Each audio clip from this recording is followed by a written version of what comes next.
Welcome to the Tech Egg. Don't get scrambled. Enjoy the video. In this video, I will explain how to reset your Toyota Tacoma's oil light after a fresh oil change. First, make sure your truck's ignition is completely off. Then, find the ODO/trip button on your dashboard, usually near the speedometer. Before proceeding, ensure your display is showing either ODO or trip by pressing the button briefly if needed. Now, with the ignition off, press and hold down that ODO/trip button. Keep it pressed firmly. While still holding the button, turn your ignition to the on position.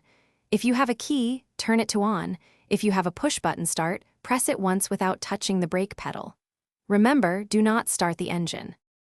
As you continue to hold the ODO/trip button, watch your instrument display.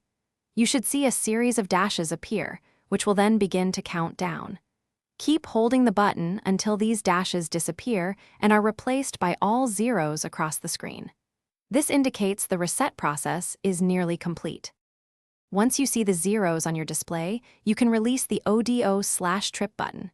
Now, turn your vehicle's ignition completely off. Finally, start your Toyota Tacoma as you normally would. The maintenance-required light should now be off, confirming a successful reset. You're all set for your next adventure. Thanks for watching. Consider subscribing if I helped unscramble your problems.